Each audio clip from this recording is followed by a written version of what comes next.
Welcome to Grumpy Vegan Grandad.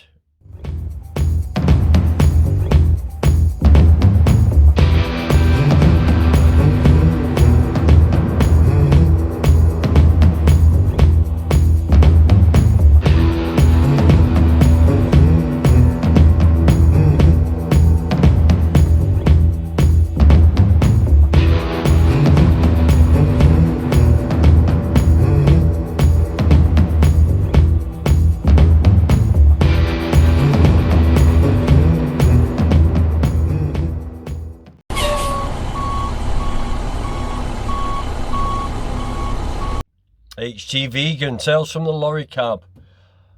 Yeah, I'm back at work. It is Saturday. It is blue skies, but it is windy. Didn't we have a beautiful week? A beautiful week. I got driver's arm, which is where one arm goes brown because it's out the window. And one arm's white. Oh my God. But yeah, what's been happening this week? What I've been thinking about this week? Well, on Tuesday, I got a sore throat, and I got a bit paranoid about this sore throat, and Wednesday it was still there, getting a bit worse, felt a bit shit, and I thought, here we go, I've got it. I've got the dreaded C. But yesterday, it disappeared. So, I've fought an infection. What infection it was, I do not know, but I have definitely, my body's fought an infection. And that's been the case throughout my whole 5 years as vegan. Is I get the starting symptoms of something, my body goes into fight mode, you know, I got a bit of a temperature in that, and it seems to dissipate. So my immune system is working A1. I'm really glad about that. What else happened? Oh, my wife started questioning me on veganism. She asked me a few questions. What's she talking about? Oh, brainwashing children. She was talking about, you know, how I shouldn't say we're brainwashing children. And usually we end up arguing because she doesn't accept some of the things I say. And oh, you're just talking crap is a usual reply. You're just talking bullshit. And I said, look, love, I said, we're all born vegan. We're all born vegan. We're all born to eat. I used Gary Roski's analogy. I said, look, if you've got a baby in a cot and you throw an apple and a little bunny rabbit in there, please let me know when the baby eats the rabbit and starts playing with the apple. You know, because it'll never happen.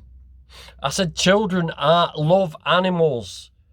You take children to a petting zoo, disgusting places unless it's a sanctuary. You take children to a petting zoo and they won't think, oh, look at that. Look at that little lamb there, get some mint sauce. Oh, look at that cow, let's suck on its tits and get some milk out of it. They won't think that. They'll think, oh, beautiful animals. They are my friends. So, we had this conversation and she walked away scratching her head a little bit, which is good. And that's the first time she's really sort of questioned me. So, we shall see. We shall see. 5 years. Long time to be sort of trying to push something, trying to convince someone it's the right path, but we'll see. Also, I have been busy. Hope you all enjoyed my interview with Julia Hubbard and Corinne Sutton. And previously, forgot his name then, Chris Riley. I mean, I know I didn't push him on the veganism thing. But we've conversed a lot about veganism, and he has commented before on it. But I wanted to talk more about the acting side of it because it was interesting to hear. So I hope you enjoyed those interviews. Speaking of that, I keep looking down because I've written I've written down some of the things I want to talk about. I'm being organised. It's not like me. I normally talk off the cuff, but I usually stop my recording and then I think, oh man, I didn't mention that. So on Monday, I'm doing a podcast with Vegan Luna. You can find him on Facebook. I'll put a link down below for you guys. And he's in San Diego, California.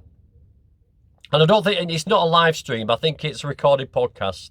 And it will be available. So I will share that on the social media platforms. And I may put it on my channel. I'll try and get it onto my channel as well. And he's a vegan activist over, like I said, in California. So that'll be an interesting chat. Vegan spam. Vegan spam. Now, the only thing that has ever got my mouth watering when my family have cooked it in my house is spam. Because spam isn't a meaty smell. For anybody who's lived in a cave for the last 100 years, spam is pork. It's pork luncheon meat. It is boiled ham, pig flesh, and its particular flavour of the branded one, spam, is nutmeg. That's what gives it that unusual taste. And yeah, I smell spam cooking, and for some reason that's the only thing that gets my juices flowing when I smell that. But they brought out a vegan version. Woohoo! Loving it. Not the healthiest food, but I'm not all about the healthiest food. I'm not on a whole food plant-based diet. I am trying to be as healthy as I can. I am watching my macros, my calories. But I do like to treat myself, and I do like the vegan meats. And I saw something the other day, actually. It was some girl talking on Anonymous for the Voiceless, and she said something that sort of really resonated with me.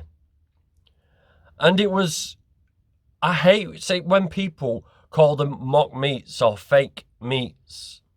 The vegan chickens, the vegan steaks. And she explained why. And it made sense. And I thought, yeah, what the hell? Because they're not fake meats, are they? They're not mock meats. They are real food. They're real foods. And just because they look like something doesn't mean it's fake. It's not fake, it's real. It's real food. And I sort of get that. I hope I'm explaining it properly. I mean, for instance, it's on a similar vein to calling cow flesh steak and pig flesh pork. You know, that is fake if you're calling vegan chicken fake, you know. It's just, we're calling it what it resembles, but it's real. So yeah, I get that, and I'm not going to call them mock meats anymore. I'm not going to call them fake meats. I'm going to call them vegan chicken. I'm going to call them vegan sausages. I'm going to call them vegan steak. I'm going to call them vegan eggs. So I'm going to keep that in mind. It's important. I mean, it might seem petty to some of you, but it is important that we sort of get things right. We say it as it is. I'm struggling with trying to explain this one. I'll have to think on it more. We'll go down that road another time. But I think you get the gist of what I'm saying is that we shouldn't bend to pressure of people saying, no, it's not real, it's not this, it's not. Yeah, it is fucking real. It's real food. It looks like chicken. It's a vegan version of chicken. It's vegan chicken. It's not fake chicken. You know, so anyway. And yeah, I'm gonna have to read this little bit because I'm getting really, really fucking pissed off with Facebook people. Facebook people. I had a conversation with a guy, and it weaved around a little bit, but this is what he said in the beginning. He said, although I have... Oh, shit, I've just dropped it. Oh, you muppet. Although I have strong sympathies with your position on animal rights, you need to stop using that as a filter for the comments you make. And what he did put was, you need to, in brackets, particularly now, meaning the COVID thing, the COVID outbreak, you need to stop now venting and putting these posts up. And I thought, well, I did answer him like this. I said, look, when all the animal abuse stops, all this stops, when we stop murdering all 75 billion land animals, trillions of fish, when we stop putting pigs in gas chambers, stabbing animals in the throat, abusing animals, all this, that's when I'll stop. But why now? Why now? If those